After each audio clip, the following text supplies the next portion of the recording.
Hi, everyone. Welcome back to Ellie's Perspective. This is my page. Welcome to my thoughts. As you can see my room. I decided to go ahead and just pick up some. I'm still doing laundry. I just did a batch and put away a lot of things. I was like, it's clean enough to be somewhat presentable. I just have stuff everywhere. I have a small room presently, and that's going to be changing. And I'm doing a lot of spring cleaning early this year, doing a lot of things with regard to that because I just want to get space, and big things are shifting, so things have to move. That being said, welcome back. How are you doing? Let me know. Put it in the comments. It's so funny because I'm filming this in advance because I wanted to get a few videos done so that I have a nice little sequence of things for people to follow. The reality is I always have thoughts floating around in my head, and I kind of want to just be able to just record the second it comes up because I have so much to say. And then I'm like, but there's a whole setup situation that has to happen. So here we are. I have set up, and this is what we're doing. So if you were with me in the first video, you kind of got my intro. Hi, I'm still me from yesterday. Oh, I might have shifted though into a new reality. And you are seeing me here. I'm a bit more done up. As you can see, there was a meeting I was meaning to go to, but for whatever reason, the Zoom link was not working. So I contacted them, let them know I was having technical issues, and I'll probably go tomorrow instead. So I have a few things to take care of in the morning. But for now, I was like, why don't I just go ahead and get on and say hi to everybody and talk about some things. And I was literally supposed to write down exactly what I wanted to talk about today, and I didn't do it. But that's okay. I kind of didn't really do it the first time either. It kind of just went with what flows, if you will. And I think that was a really nice way of doing it. It made a lot of sense. You got my intro, where I've come to where I am now. Kind of just a brief overview. You might get more as the tales go on. The story continues. The experience expands. And I'm looking forward to that. I also wanted to go over a little bit what I talked about last time. Not a lot, just as a refresher. The last video I was talking about institutions, how they kind of play a role in our lives, where I started mentally with spirituality, which beget from religion, and where I am sort of now with it. You also know my background academically, professionally. I've worked in several different fields. I'm presently looking for a very specific field for me, a placement there that makes sense. But for the most part, a lot of my stuff has been in line with where I wanted to go at the time with regard to my passion for writing and reading. Uh, I'm a creative and I have ADHD. I never really identified my other character traits. I feel like maybe it just didn't come up. I just didn't think about it in the conversation. But I'm going to give you a little bit of me each time we come into this discussion topic. I feel like it helps kind of, not that it's necessary to always have to define every single thing, but I think for some people, especially people that are leaning more into the secular thought processes, it might help for you to have a bit of background. For me, I am Ellis. That's not my birth name. The last name is, the first name isn't. The way that came up was very simple. A friend of mine noticed that I was always kind of initiating my middle name, and I always do initial my middle name, which starts with a L. And I kind of realized, let's say a little over 3/4 of the way in law school, I was like, I feel this experience has shifted me, has changed me in a lot of ways. And I also felt this expansion happening spiritually with me. And I didn't feel like I was the same person I was when I was in undergrad, for example, or even at the start of law school. And I realized that that needed to shift. I felt more like my own namesake made more sense. And that is where I went and started going by L, which makes more sense for me. I had to let go of a lot of things. Maybe that's something we could talk about. Ooh, spirit. Yes, the let go. Let's call it the let go. I'm writing it down. I had to let go of a few things, and one of those things was who I thought I was, and some of those old habits that weren't serving me anymore, and even relationships, etc., etc., etc. And that essentially led to me deciding on L, because I've always loved my middle name, and I loved the initial initialing with it, that letter L. And I was like, L makes sense for me. This was before Stranger Things. I know what you're thinking, because it's really big right now when these videos are coming up. No, it was not because of L from Stranger Things. It had nothing to do with that. It had everything to do with my middle name and everything to do with my last name, which is Ellis. So I was like, I really love alliteration. I love things like that. And it just made sense. I wrote it down. I was like, L. Ellis, that's me. I also go by Ellie. Ellie's more of like the personal. Elle is more like the professional. And so that's how that came about. And I'm glad that I started there, because we do transition a lot. There's a lot that I've been learning myself with regard to transitions and changing and letting go, and this process of letting go. And at the time that I'm making these videos, it is currently January 13th. It is the birthday of a dear friend of mine, a lovely Capricorn, and the eve of my own birthday, which is January 14th. Tomorrow, we're in the new year, folks. And I'm also a Capricorn, Capricorn sun, and moon, Scorpio rising. So I'm on the eve of all these things. And we could also talk about zodiacs. We can talk about zodiacs too, for our seculars and non-seculars. It's a big topic, and a lot of people are irritated by it. So I think it's really funny to get into. So on the eve of my birthday, I'm reflecting. It's currently my other friend's birthday that I've known for a very long time. And I'm reflecting on essentially all of this sense of appreciation for the ones that I have. In the past, I did, just because everybody did it. Let's set a resolution. The New Year's coming in, set your resolutions, and then you're supposed to follow through with them. And then I read a study that most people that set resolutions wind up not doing them at all, because it's the restrictive nature of putting in place something to do, like a resolution, that it's difficult to maintain that first burst of energy that you have when the new year's coming throughout the rest of the year to actually achieve one's resolution. So I don't set resolutions. Sometimes I ask people if they have resolutions, just because it's a traditional thing to do in our society. And it's just a polite way of starting conversation with people. However, I myself don't indulge in resolutions. I have a list of goals, many of which most people will never see, and many of which are in my head and constantly in fluctuation and adapting and growing and evolving. And as I grow and evolve and adapt and expand and gain curiosities and move forward in life, I add to the list. The list is never ending. And as I'm adding, I'm also crossing things off of the list.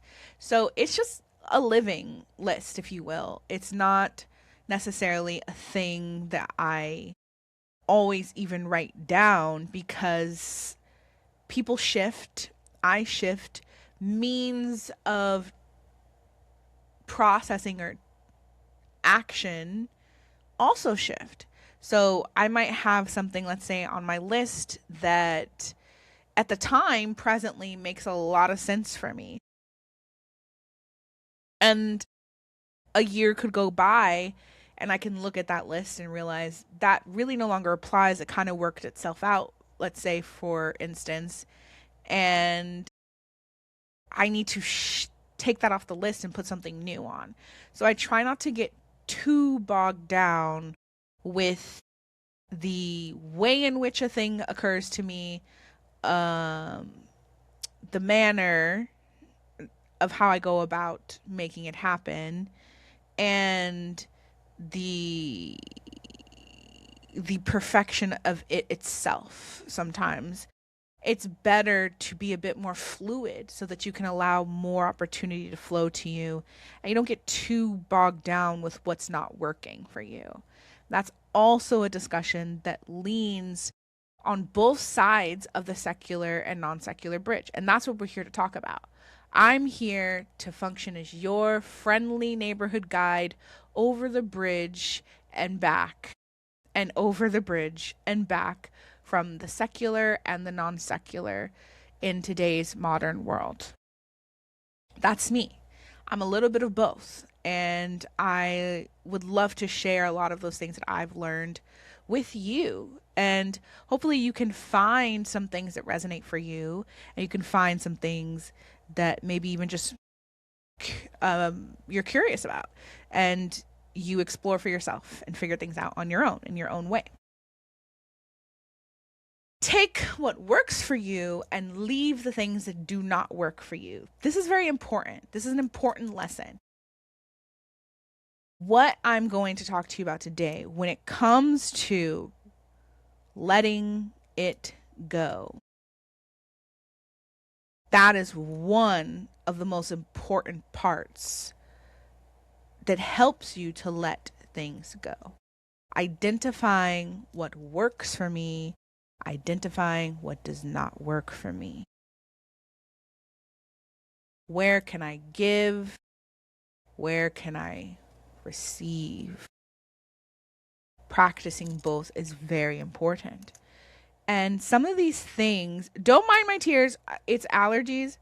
I have a lot of flushing going through, which is a letting go process. So that's probably also why Spirit was like, let's talk about letting go. Letting go. There are some of you right now.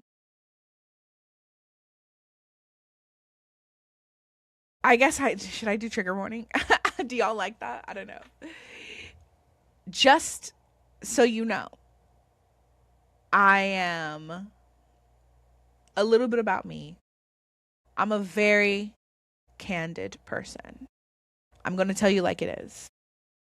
I'm going to try to find a way to deliver that message in it's going to be a very Capricorn way. It may not always be super emotional, and it may not always seem like, it may be cavalier at times. It's usually not cavalier, but it may come off as curt, let's say, which is just another way of saying just very abrupt. Like, why'd you say it like that? And it's not meant to judge you, and it's not meant to make you feel bad. I'll tell you if it is. I'm very straightforward with those things.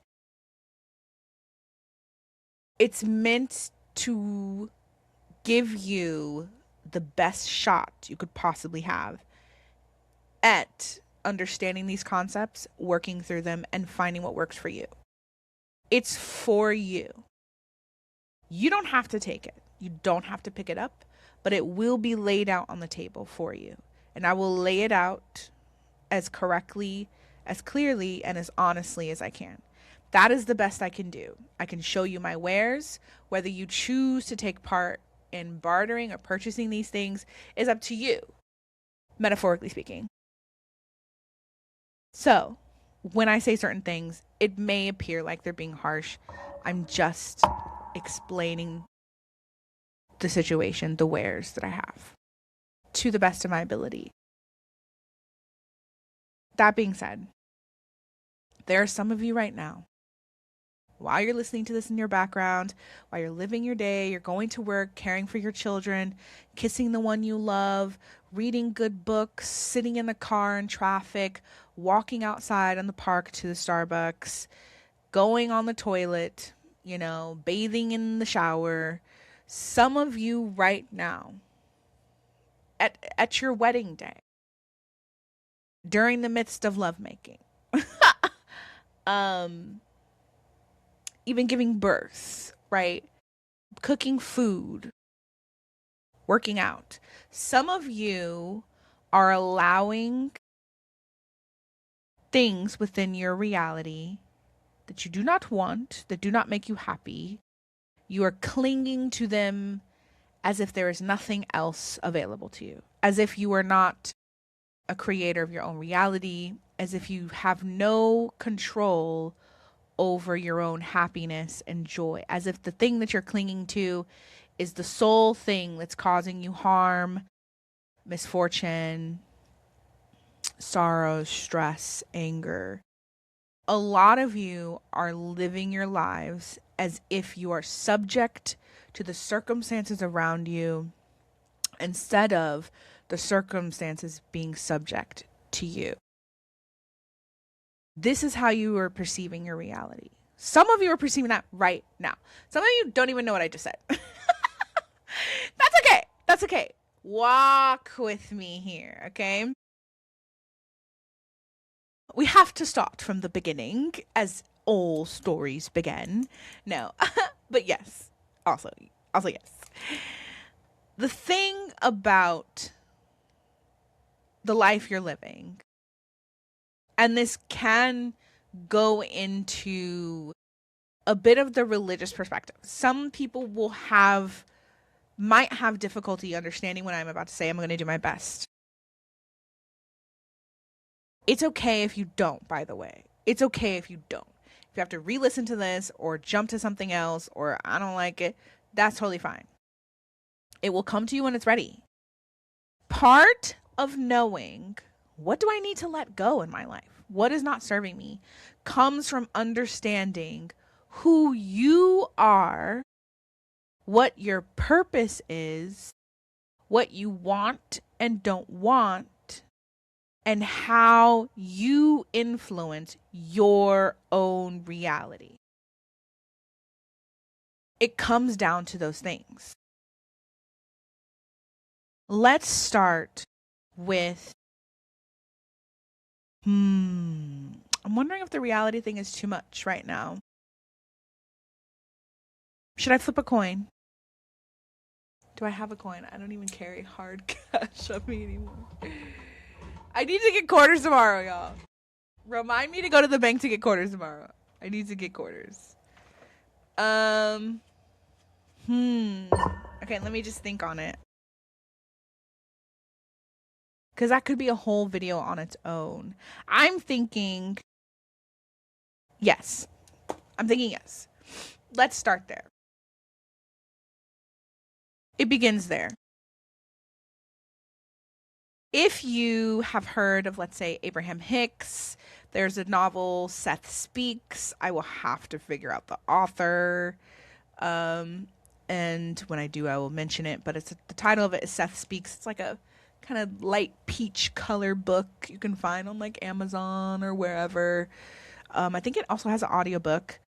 It's a really good, it does have an audiobook. I don't know why I said think. I love the audiobook. There's that. There's also Abraham and Esther Hicks that you can look up.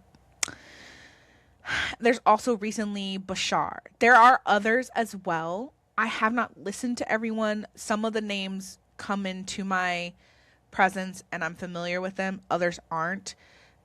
These concepts aren't things that are new. They've been around for quite some time. Many, many, many, many years before I was even born. Probably before a lot of you were even born. People were practicing a lot of these things. So I'm not like creating something new. Just know if I'm getting it, it is probably from one of those three sources that four sources. Abraham Hicks and Esther Hicks go together. Abraham Hicks, Esther Hicks, Seth Speaks, and Bashar. Those are the three. Okay. I would say personally, If you are new to spiritual concepts, you're trying to figure out what does this got to do with me, I would maybe start with Abraham Hicks. You can also type in Esther Hicks. And I would start when you put it into the search on YouTube or Google, put beginner. Abraham Hicks for beginners. Esther Hicks for beginners. Abraham's going to be probably give you more results maybe. I would start there. I'm going to start you from my understanding, and I will gradually add a little bit of everything from those three sources to kind of explain things when it comes up, if it comes up in that way. The first thing you need to know is that this concept, because I hear it for the seculars. I hear you. I get follow me. For the seculars, we can start there. We have a couple of things that we know in physics, right? We know, and science, we know Newton's laws. An object in motion will stay in motion unless acted upon by equal and opposite force, right? We know that energy cannot be created nor destroyed. It can only transition from one state to another. Okay, that works for temperature. We know that when it comes to things like temperature, we know that when it comes to physical objects, not even just the things that we see, but the things that are inanimate, everything is made out of carbon, mostly. Everything is made out of carbon. We also know, breaking things down even further, we have atoms. We know atoms are made out of electrons, protons, and neutrons. We have a negative charge, we have a positive charge, we have a neutral charge. We know that the variation of these charges, these electrons, protons, and neutrons, these particles, and we even know that there's subparticles even beyond that. I'm not going to go that deep. I am not a physicist in that way. I did love physics. I do love science on the macro side. The micro is not my thing. Building those organic chemistry structures literally like imploded my brain. I couldn't make it happen. But when it comes to like the general sciences, this is what our society has proclaimed as far as science goes. I really love physics. I think physics does a beautiful job of getting pretty close to spirituality. Now, from the gurus I've spoken to, the gurus I've learned from, and from what I've surmised from my own understandings,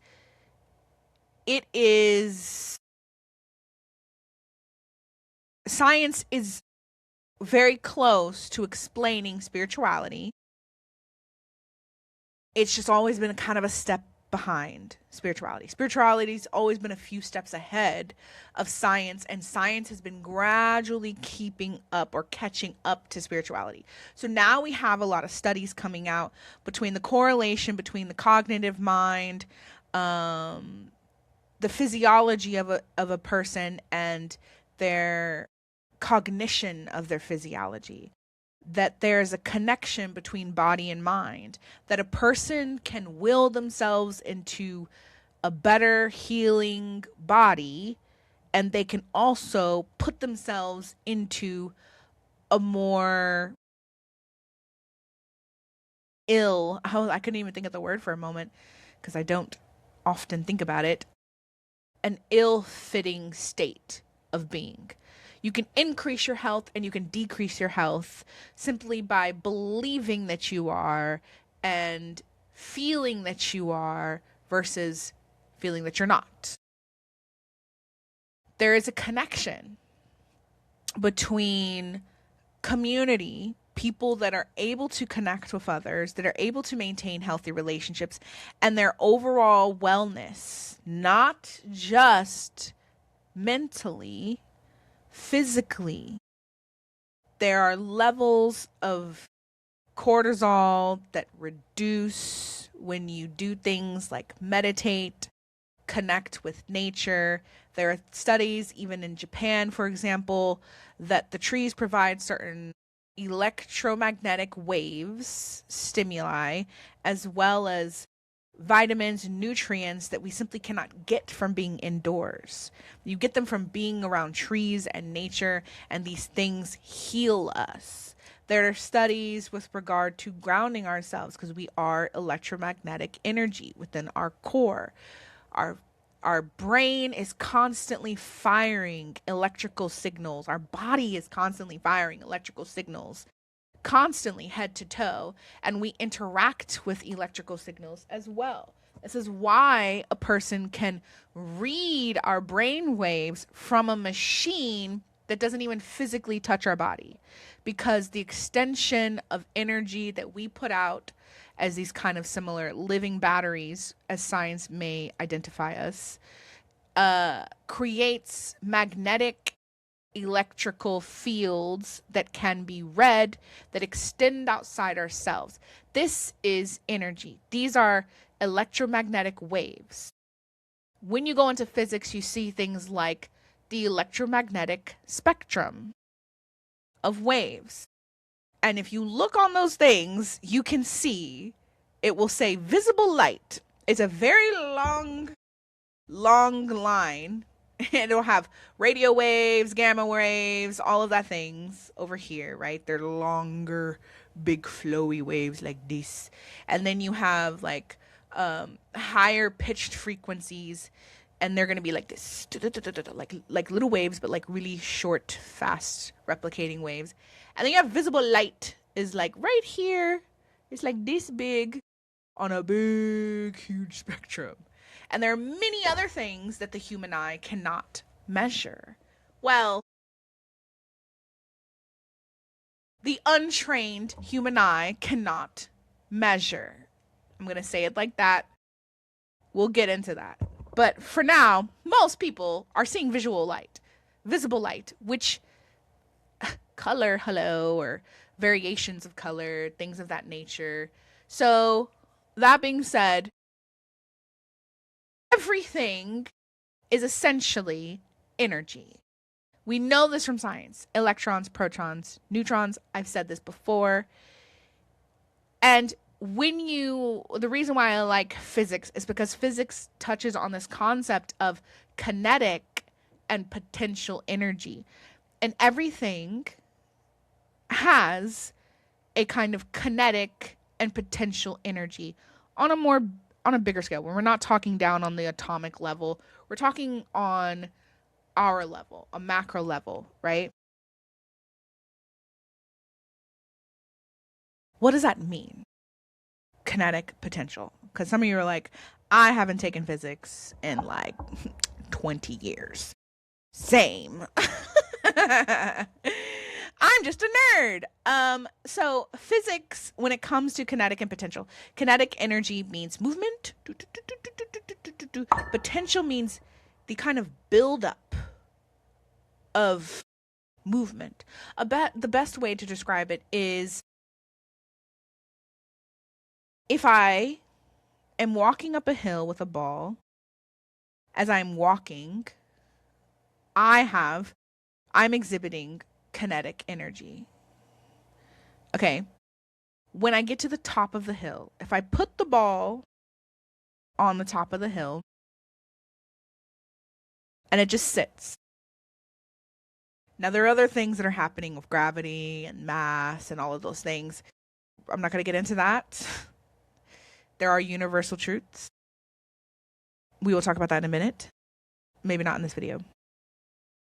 But with the ball sitting on the top of the hill, it has potential energy. It is the energy that it is building just from existing, right? You have the forces acting upon it in that moment, right? You have the atoms are still moving in it. Even though it's a solid object, the atoms are still circulating and vibrating. And excuse me, y'all, sorry. My hair keeps touching I have the fan on. It keeps touching my nose and making it itch.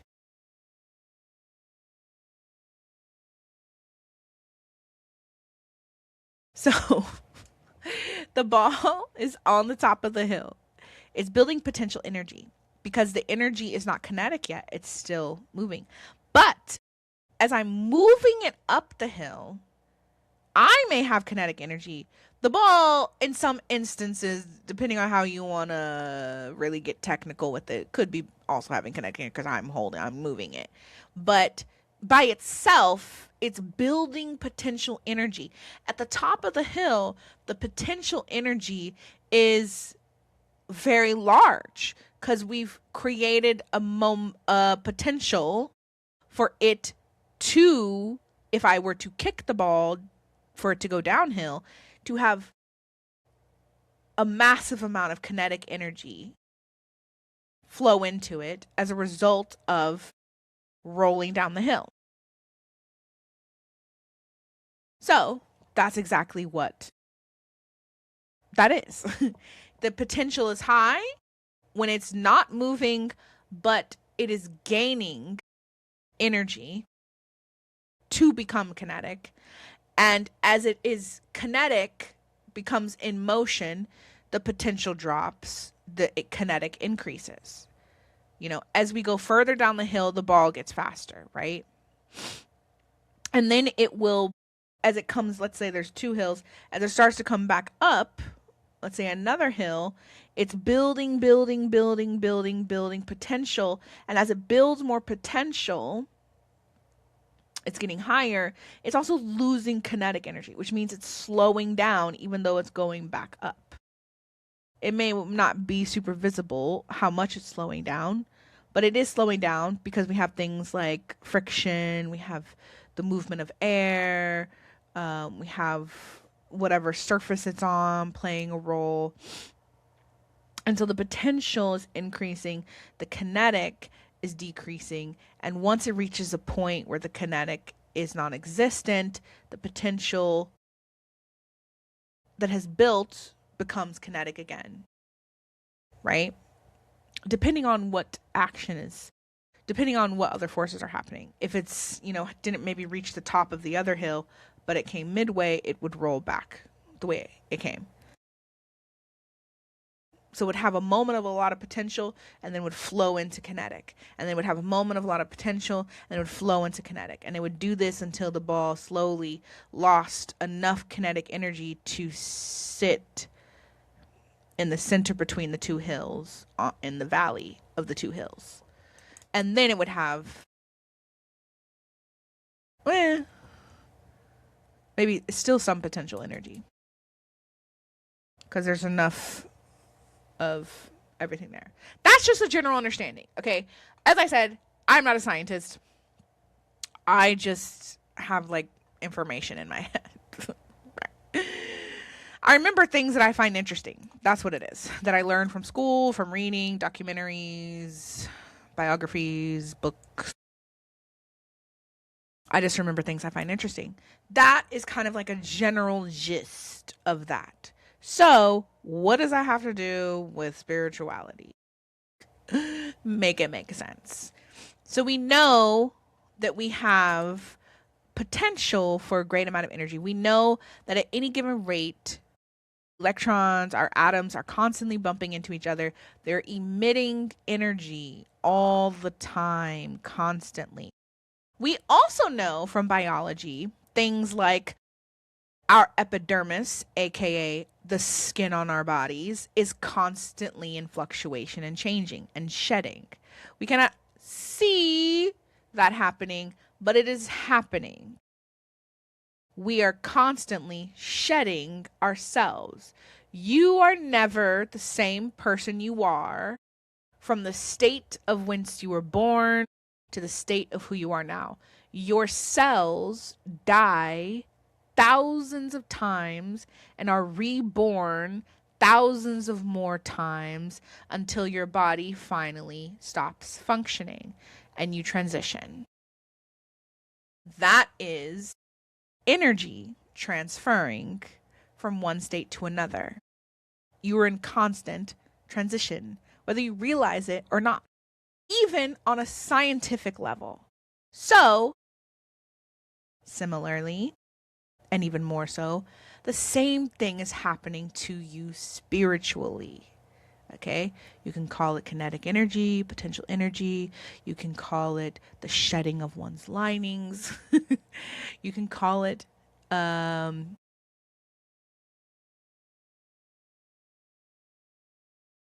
developmental behavior. There are many different ways of describing these things. Science has done such a thorough job of trying to find every way to explain the human essence, psyche, existence. And the spirituality does a great job of kind of answering all of these questions that science brings up.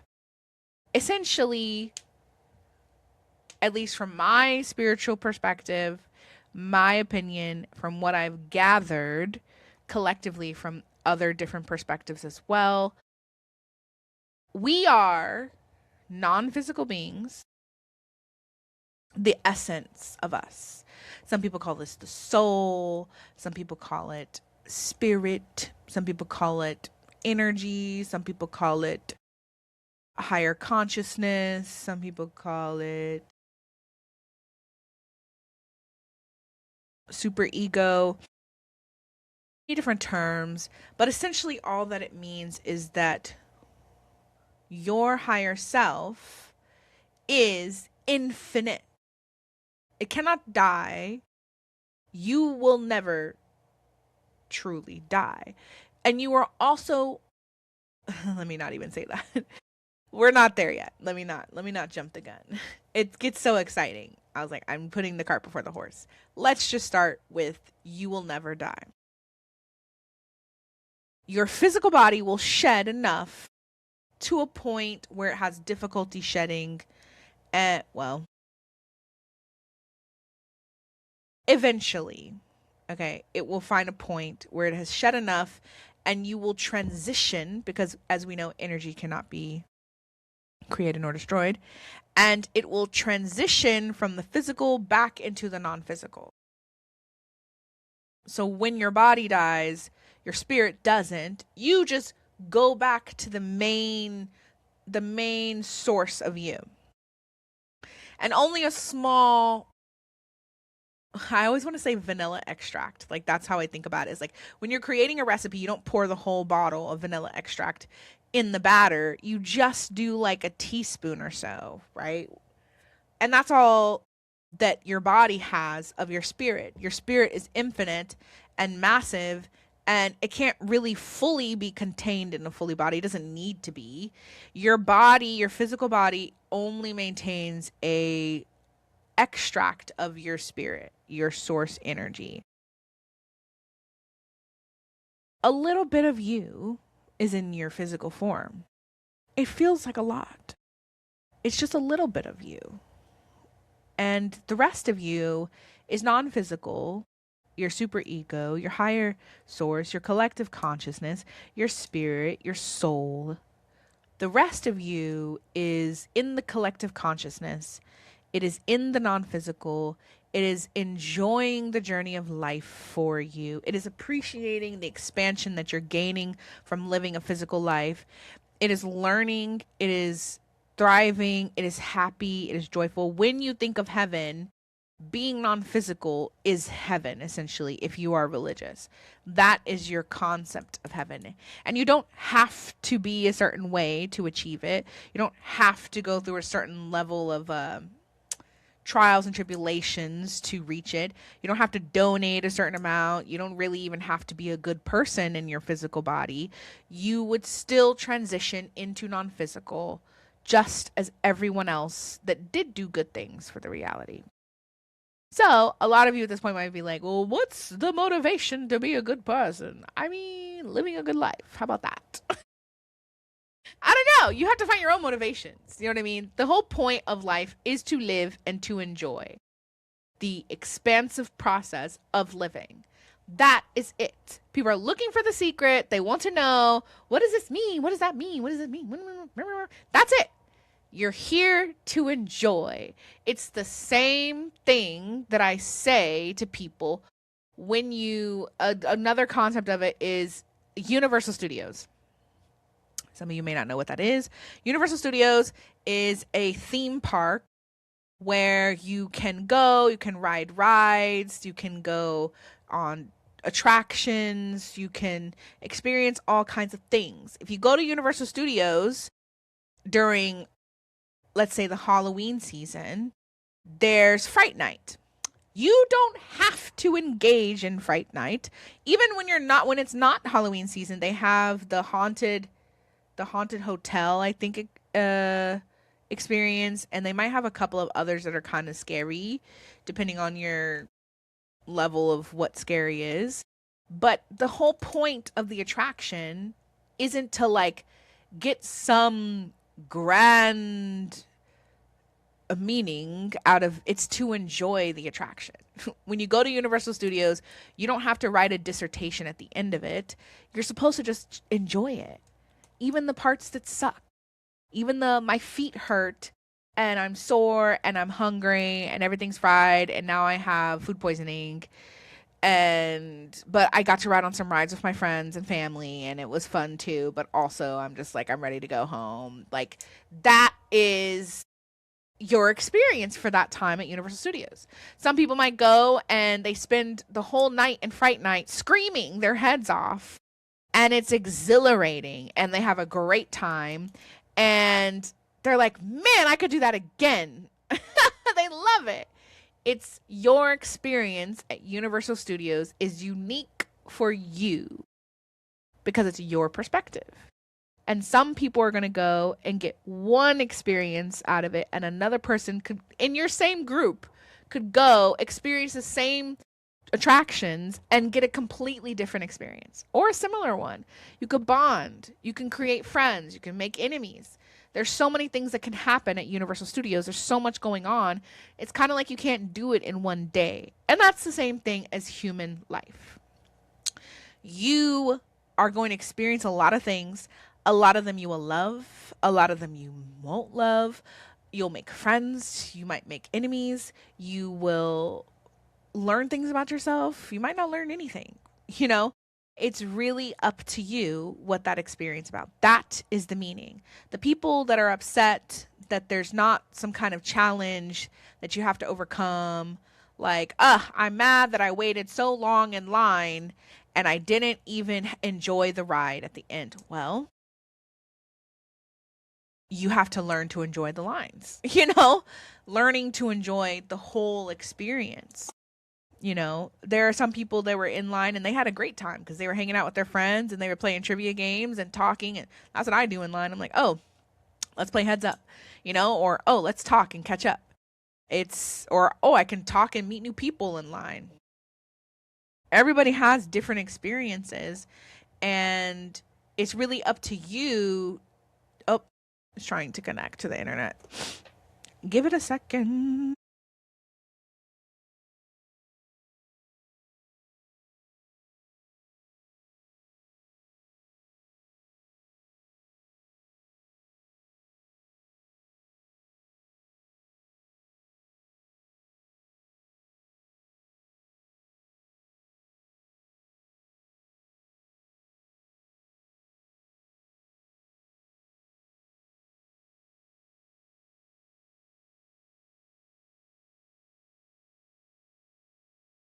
Sorry. Y'all, I'm transitioning from homes to one place to the other and trying to get a new roommate situation coming in. There's a lot of change going on and it's a bit of a process. So your experience on this ride is your experience on the ride. That is the greater meaning. For the people that are expecting to meet the pearly gates and be like, okay, God, tell me what I was supposed to know, learn from all of that crap I went through and all the good stuff and all the bad and all the neutral. What was I supposed to learn? And your higher power being, whatever that may be, is going to look at you and said, yes, exactly. Answer, God, Jesus. spirit. And that's it. That's what you were supposed to learn. You're supposed to just enjoy the ride. You don't get on a roller coaster and immediately get off because that was the point. No, you get on a roller coaster and you ride the ride. You go up, you go down, you go loop de loop, and you enjoy the ride. Or you don't. And that's it. That's what you're supposed to do. It's supposed to be enjoyable. It's supposed to be an experience.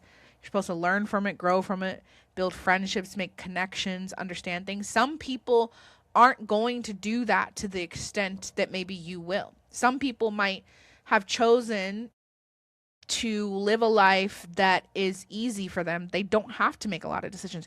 Maybe they don't have to deal with a lot of strife.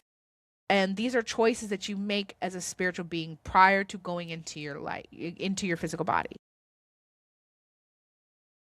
Earth, in our reality here, is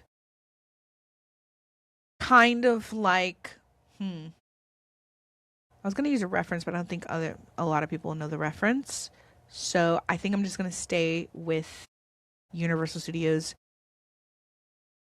With the Universal Studios, or you could even trade it out for like Disney World or something. Disneyland, Disney World. You have the option before you go to the park to decide what type of rides and experiences you want to have. And the same thing is true for your spirit. This may be difficult for some secular people to wrap their heads around, especially if they're not religious. They may find that this part of the discussion is not making a lot of sense or doesn't align with them. And that's okay. I just want to stop to say, I hear you. I understand. And it's really not for me to convince you one way or the other. I'm just giving you a little bit of background so that when I go into the other discussions, you can have the train of thought that followed to that point of understanding. I did attempt to give you some clues with the way in which I was describing the scientific parts, some of the scientific parts of being human, for example.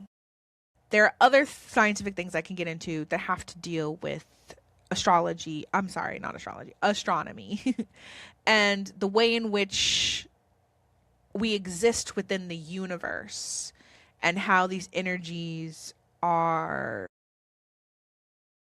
moving along at a rapid rate, stretching, expanding, and collapsing in on itself at the same time. There are a lot of things that we could discuss that could go into kind of understanding the infiniteness that you are. That would be more of a scientific approach towards that, but perhaps not presently, just because it is a bigger discussion and it is trickier to move through it, especially for me, because I have not discussed it in a minute. I've taken maybe like, other than like the general requirement, I've taken one collegiate course on astronomy. It was really fascinating and very eye-opening and incredible. But when you think about the infiniteness of the universe and the way in which energy continues to exist long past its demise, you can see how the possibility that something billions of trillions of years away, like us, from other aspects of our universe, can be both in existence and out of it at the same time. Some of these concepts start to like, okay, if I'm saying this thing about this, for example, it makes sense that this also is a potential. You have to kind of get there mentally yourself. I don't know what words might trigger that for you. It's different for everybody, but I will say it's food for thought. It's at the very least worth considering. moving forward, do some of these things. If you are a super secular person, I'm crying, and I'm not even crying. I'm wondering if someone watching this is going through something. I'm wondering if you may feel while you're listening to this that I'm validating some things some belief structures that you might have had about your own life that you were confused about and needed a bit of clarity, or scared or worried about and needed some clarity on. And maybe this video is going to help you with some of that. Just know, I'm just going to go ahead and say it. I might pull some cards at the end of this, tarot cards. But just know that everything's going to be okay. This video is for you. Anyone that is still here listening to this, oh my gosh, it's been 50 minutes. Anyone that's still listening to this video, this is for you. This is for you. To the extent that you are engaging with it. If it kind of falls off, then it may not be for you anymore, and you can always come back to it. But it's something to make sure that you are noting of your own accord. I'm realizing I've been talking for such a long time. I didn't even know I was talking for that long. It's like I get really tapped in. So I'm going to go ahead and pull a card. See, look at the tears, y'all. I'm not sad. And my eyes aren't even like itchy. But I'm crying. I'm crying. Who is crying right now? Other than me. It's going to be okay. I am here. I got you. You're not alone. Everything is working out for you. You don't need to be afraid. You know, the signs maybe you were praying for or hoping for or asking for, didn't even know it. This is the sign that's saying, yes, it's going to be okay. Yes, the things you were curious about do have answers to them. I'm hearing, yes, it's going to be okay. I keep hearing, yes, it's going to be okay from Spirit. So as I'm pulling this out, we can keep going.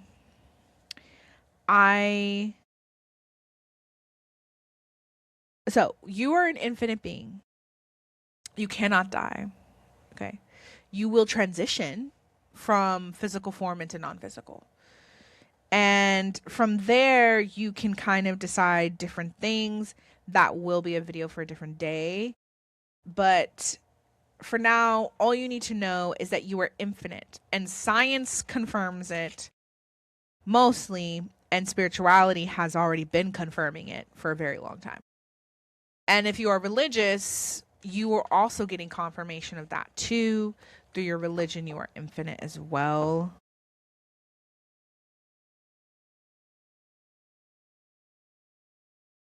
A lot of things are really close in similarity to concept, and a lot of times people are so close to it, they're just slightly interpreting it a little, I don't want to say necessarily incorrectly, but a little bit kind of incorrectly, differently, and they're missing, they're close, but they're just missing a little piece of it. And that little tiny piece that doesn't seem like a big piece, once you get that missing piece, it'll click into place, and the rest of it's gonna make sense. Thank you, Spirit. And I just want to say, I wish whoever's watching this, whether it's resonating or not, I really do wish you the best. I wish you warmth, abundance, clarity, unconditional wisdom, unconditional love, unconditional prosperity, everything you need in life, everything you want. Yeah, I feel like somebody's having they're kind of focusing on some things that aren't really making them very happy, having a hard time seeing the blessings that are around them.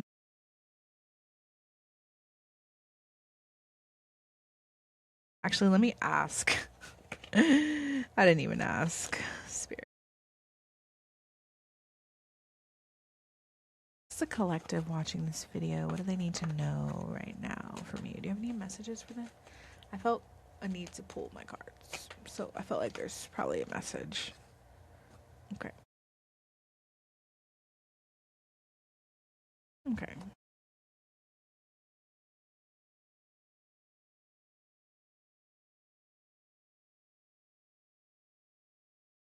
So I think some of you are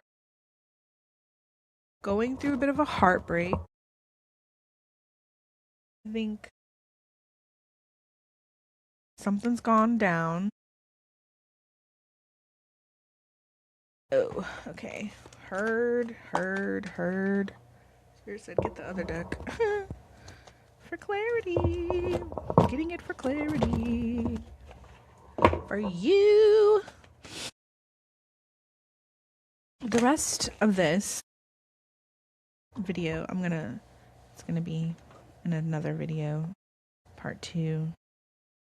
I didn't realize I was gonna take that much time talking, y'all. I need to work on that. Or maybe I don't. Spirit, can I get clarity what this 3 of... So you're in a bit of assessing. You might be self-soothing with nom-noms. You're scared. It's okay. What are you scared of? What are you scared of, Spirit? What are you scared of? Love? Whoa.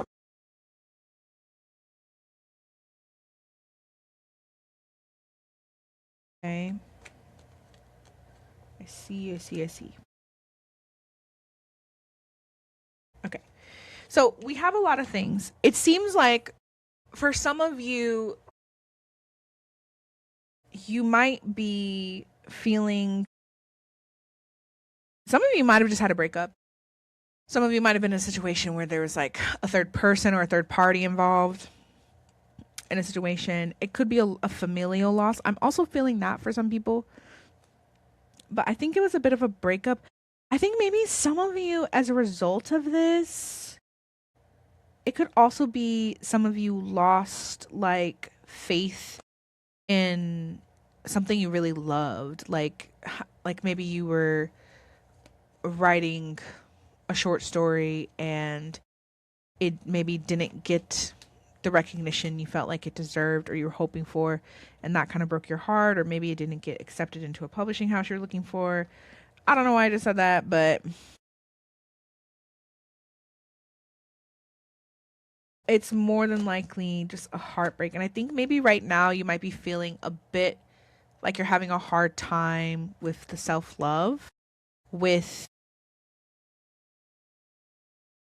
feeling like you're being accepted because of this heartbreak. Maybe someone broke up with you or you had to break up with someone. They've broken up.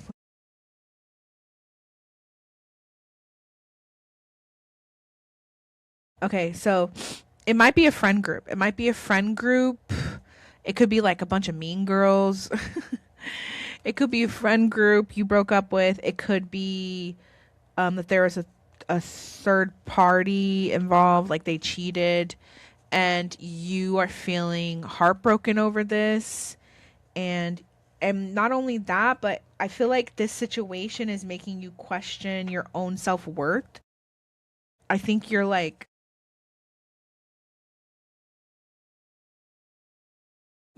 trying to find pleasure maybe in life again, or maybe you were only pursuing pleasure and you fell for this person and then you started maybe to feel more and it didn't go that way.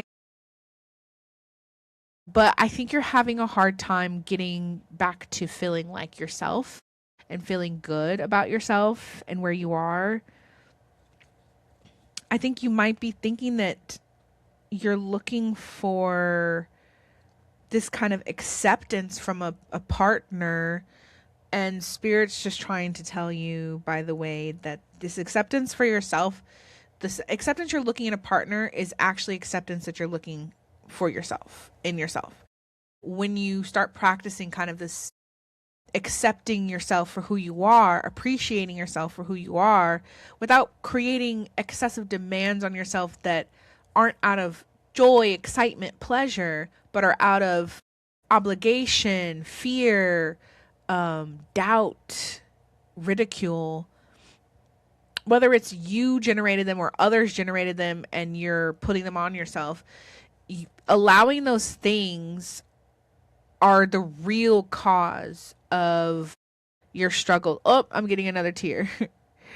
Allowing those things to take over you and to cloud your judgment of who you are and your value is something in spirit would love for you to learn to let go. And this video is about letting go. You might have to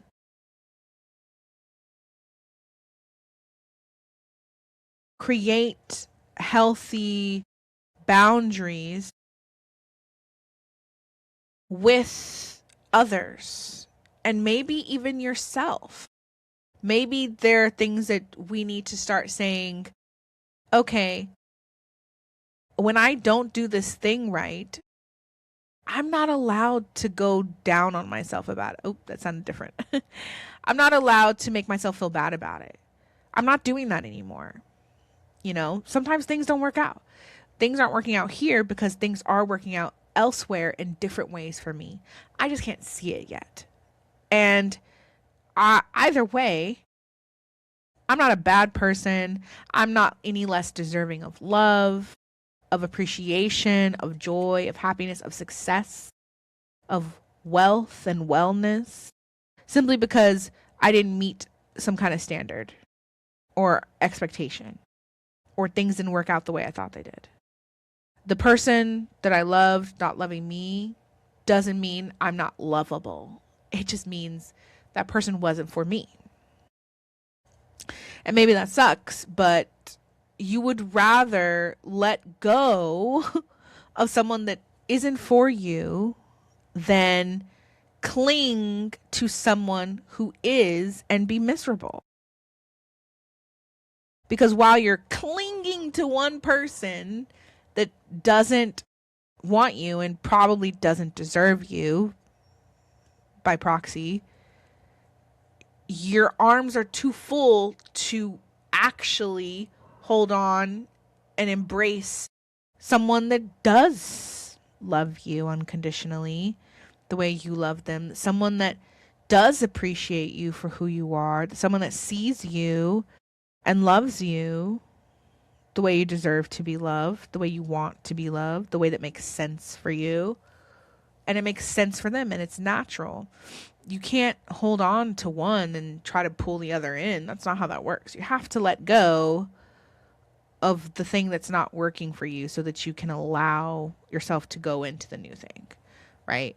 Another way of saying this, and I'm not saying that you should, I think you should always have a job lined up before you quit if you can make it happen, just for the sake of, you know, financial security. But if you get a new job and you still keep showing up at the old job, how are you going to be able to work at the new job? You have to, at some point, stop going to the old job so that you can go to work at the new one. It's the same concept. You have to let go of the thing that's not working for you so that you can move into the thing and the experience that will work better. And it will work better. There are things. What is that quote? Oh my gosh, I love that quote. There are things. Some of y'all know what I'm about to say. Let me pull it up.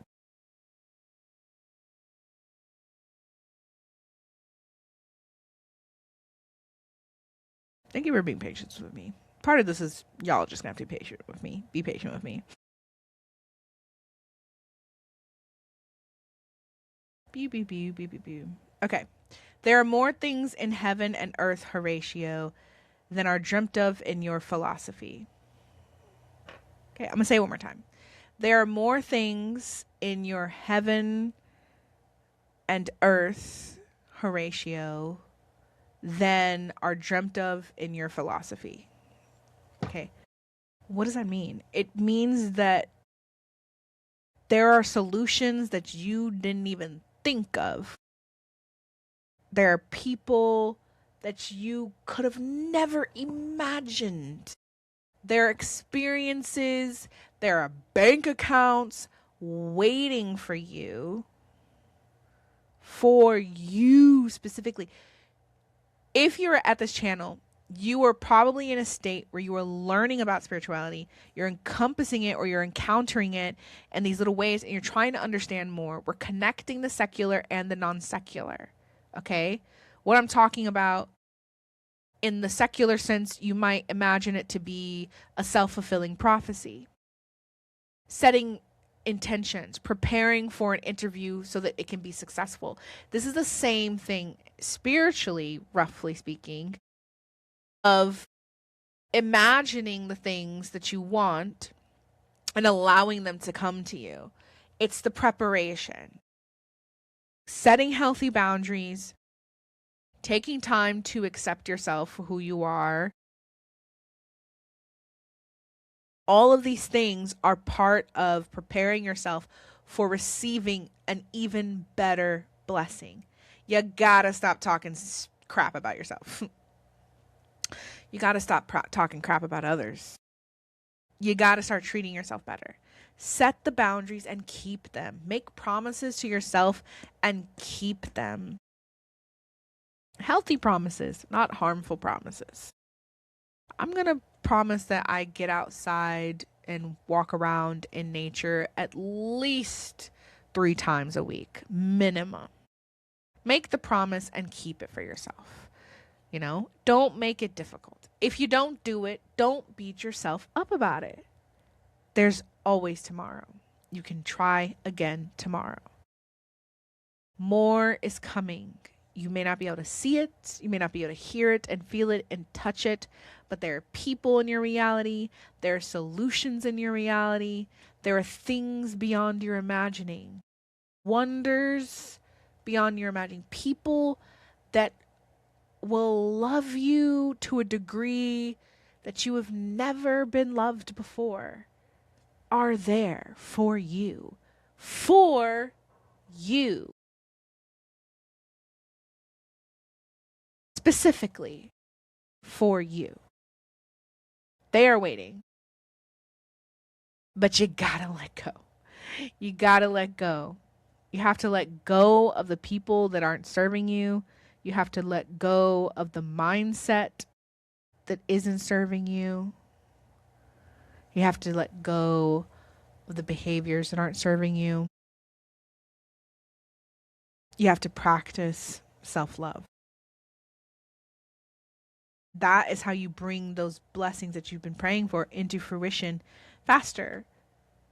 That's not to say you couldn't achieve them in other ways. You could. But you're going to encounter less resistance if you practice kind of letting go of the things that don't work for you. If you don't feel good about it, that's something that's not working for you. That's how it goes. You should not be crying in a closet, over your partner. That's not working for you. I can tell you right now, it's not working for you. And there are relationships that you can have where that'll never happen. It would never happen. Your partner would never do something like that. So it's something to consider. There are other things here in your reading. I see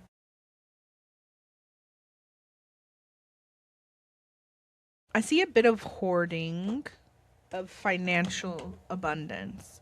It might be that some of you are worried about your finances and thinking that I have to penny pinch or cling to what I have because it's limited and I don't want to lose it.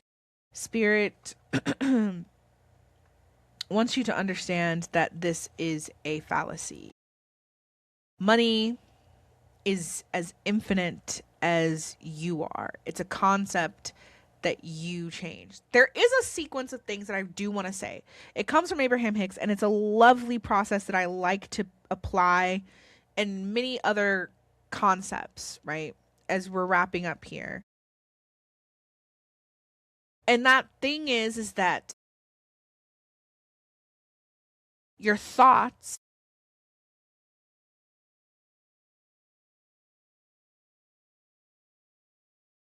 and sometimes your emotions flip flop here. Your thoughts can influence your emotions can influence your thoughts, but your thoughts influence your beliefs influence your actions, and your actions influence your behaviors. So and your behaviors influence the outcome that you receive. So if you're trying to receive a different outcome, you need to look at your behaviors. What behaviors am I exhibiting that led to this outcome? And then you need to ask yourself, why am I doing this action? Why do I have this belief that leads to me doing these actions and engaging in these behaviors? And the action doesn't even have to be physical. The action can be the thought too. The act of thinking is a verb. So it's an action, right? You could be thinking certain things or certain belief structures that don't serve you, that limit you. And in perpetuating these belief structures, you affect everything else around you. So if you're trying to change an outcome, you have to look at your behaviors, assess the actions that you're taking with your behaviors. You have to look at, where do these actions come from? They come from these beliefs. What are these beliefs? Why am I holding on to these beliefs? Understand what thoughts are leading into creating these beliefs.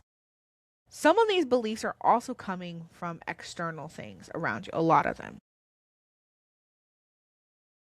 And you might have to be in constant, maybe at the beginning more so, fluctuation of figuring out where exactly are these thoughts coming from, these beliefs coming from. You got to start asking yourself, why? Why was I upset that I didn't get an invite to the party? It's just an invite. I don't invite everybody to everything I'm doing. Why was I upset about not getting the invite to the party? I was upset because of this, because of that, because it made me feel left out. Okay, you feel left out. But why did you allow it to make you feel left out? Where does that come from? What's wrong with doing your own thing? You do your own things all the time. And you're fine. You don't react poorly when you are taking a shower or eating breakfast by yourself. So why is this time different? Oh, because I didn't get the invite from friends.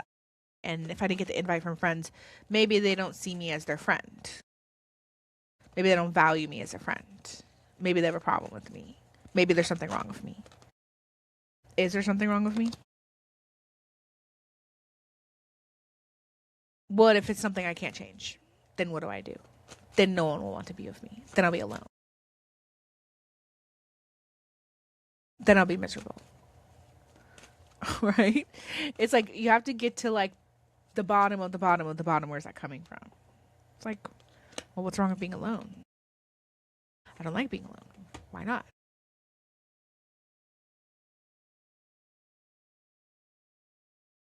Because then I have to deal with myself. Okay, what's wrong with dealing with yourself? Well, I don't like myself. I don't even know if I love myself. Well, there you go. That's kind of a root, right? Then you have to work on that. You have to work on that perspective. These are distortions that a lot of people have. Okay. I just ran through a whole scenario.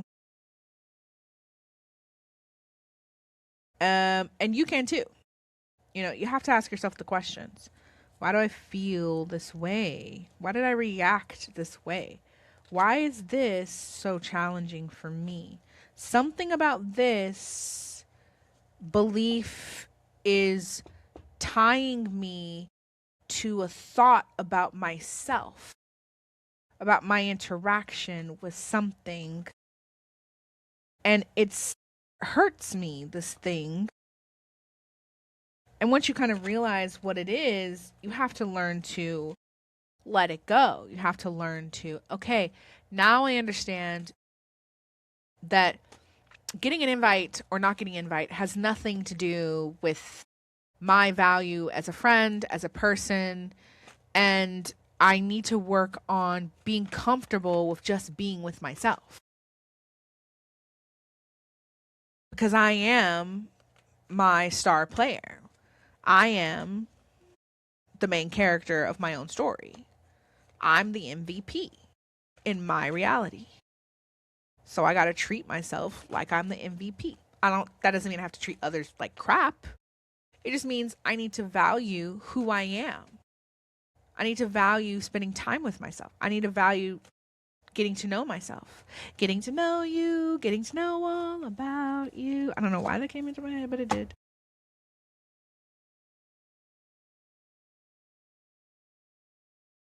Any other messages for this for this card?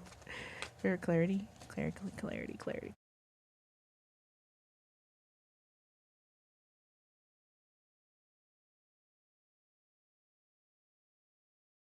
Mm.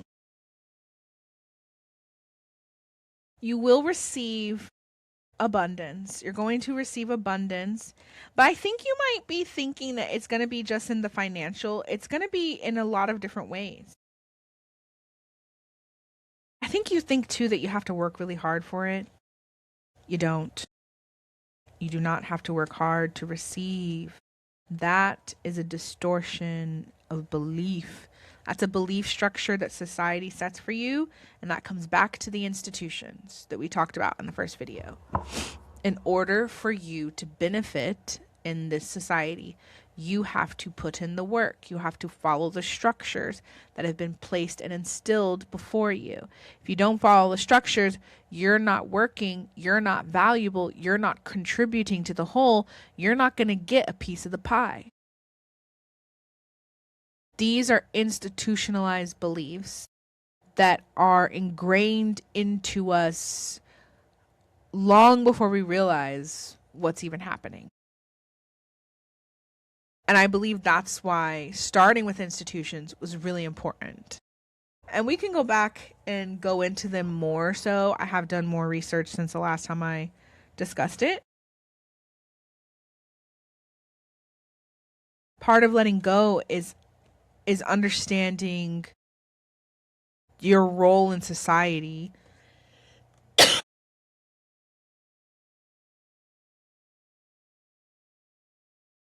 is a role that you determine for yourself and not one that others determine for you, unless you choose for them to be. Someone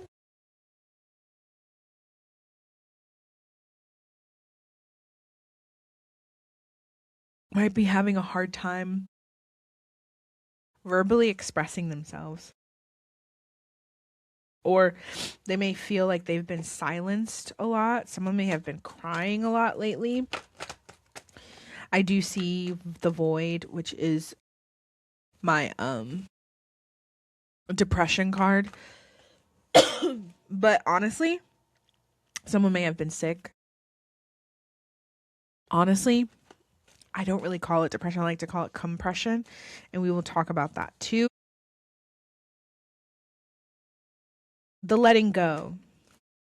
A lot of people fear the void. A lot of people are scared of the darkness.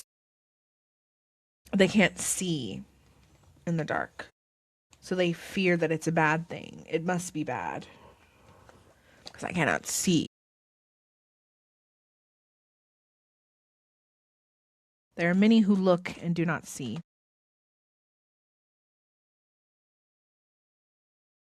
It's important that you understand in a lot of these things that seeing is not always believing. There are certain concepts that will be better for you to incorporate into your life if you learn to let go of that structure too, which can also be aligned, come back to institutionalization, which is very secular, a lot of it, even some of the non-secular parts. It's about seeing is believing, is what you can see is the tangible. What you put forth is the tangible. You can see that work is necessary in order to survive in society, because when you work, you get paid and you get money, and the money gives you food, you can purchase, roof over your head, clothes on your back. So you can see that in order to be successful, you have to have money.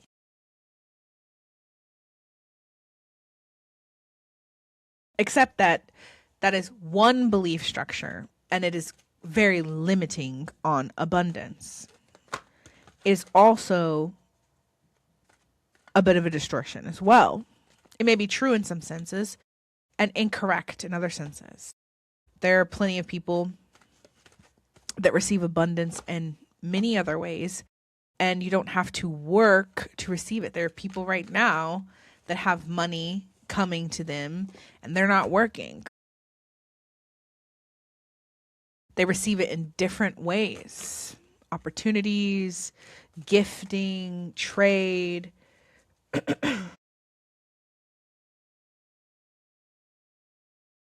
Happenstance, if there is such a thing. There isn't. So my whole thing is, the point is to, when it comes to money, and we will get into that, although I don't think that needs to be a discussion for this time around, all of these concepts are connected. So whether you are discussing your love life, you're discussing finances, you're discussing your career, education, family matters, personal matters, sexuality, your even your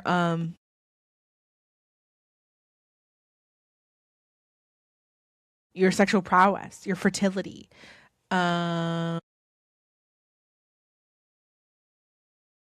relationships with others, strangers, your community, people around you, spirit, source.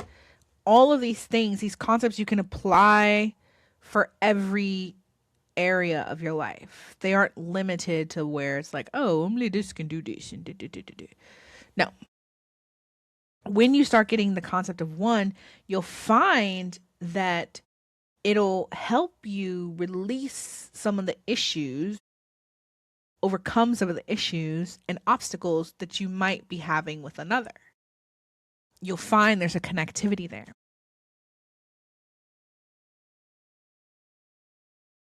Letting go. Lastly, I want to say there's the Hierophant. Some people say. Any other message for clarity? Reverse. Yeah, some of you need to get into the habit of learning to trust yourself a bit more, especially I think when it comes to relationships and perhaps financial growth.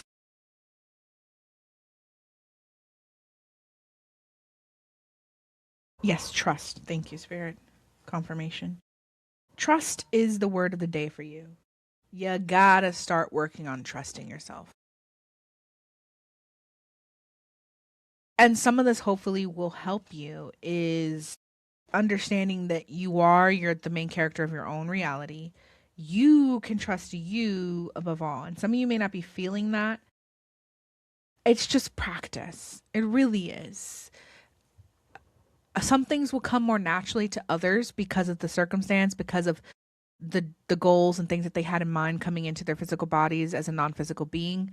However, Others won't. Some won't even have the wherewithal to get to the point of this video. The fact that you're still here, the fact you're still listening, means that you have okay, even if you're not listening, you have the capacity. That sounds so bad. For a second, I was like, you're not gonna make it. No, I'm just kidding. Everyone is gonna be fine, okay? There's a different experience you will have if you find solace, if you find understanding and clarity in these videos and you move forward with me, you will find areas of expansion within your mind and concepts. And even if you don't agree with everything, you will find perhaps even curiosity. You will find perhaps an understanding of, okay, maybe I don't agree with everything, but I kind of get what people are saying about this concept. I can see the correlation between the scientific world, and spiritual interpretations of these things. I could see that there's a possibility there. And that's all that is. Whether you implement everything or nothing, the important part is that you have been offered something. It is here for you to pick up at your leisure. No one else's. It's just here. So I hope that you find that helpful today. I know we didn't get to everything. I know I got to part of the story that I was trying to express. The letting go is a bit of a long process, so I'm not surprised that it's a bit of a a long video and that I'm probably going to have to go back into it for the next video as well. But letting go is the name of the game. Happy New Year to all of you that celebrate it. I hope that you are having a good new year. I hope that you are not approaching it from what did I do wrong last year, but you're approaching it more what are exciting new things I can look forward to or things I can explore. I think more people need to be exploring and letting their curiosity take over a bit. Look into stuff, daydream more. Daydream more. You'd be surprised how powerful a good daydream is.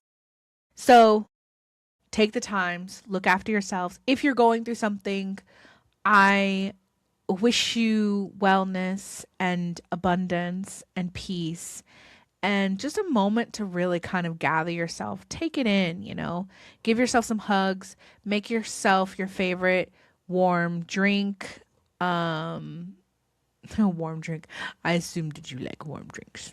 Yes, tea, coffee, maybe cocoa, and breathe. Breathe. Get outside. Put bare skin to grass. Okay. It's super helpful and very important, especially when you're going through things. I also have to clarify, while I do have the degrees that I have and I am quite knowledgeable about a lot of things, I am never a substitute for medical professional advice. If you are going through something and you need the support that is substantial, please reach out to your medical professionals, your psychologists, your therapists, your doctors and physicians. If you're going through something, there are tons of hotlines too that you really can just Google, and there's so many that'll pop up, whatever your issue is specifically for that. Always tap into those resources if you can. I am here as well, and we can get into it, but leave me a comment. Tell me if you have questions or concerns or things that you want to talk about for the next video. Let me know. I will keep that in mind. And just because of the way I'm kind of stockpiling some of these, it may not come up in the very, very next video, but I'll make note of it and we'll add it to the one that follows. Okay, if that makes sense. So have a beautiful time. This has been Ellie's perspective. I hope you got a little bit of knowledge. We're here. I'm helping you. I'm the guide across the bridge, secular, non-secular. Come back anytime. Share this video, like it, subscribe, put your notification bell on. We're going to have fun. We're going to talk about some things. I know this is intense. It is maybe a little bit more serious, but put me on in the background. Watch the dishes while you listen to me. You'll get something. Okay, that's it. I'll see y'all next time. Bye.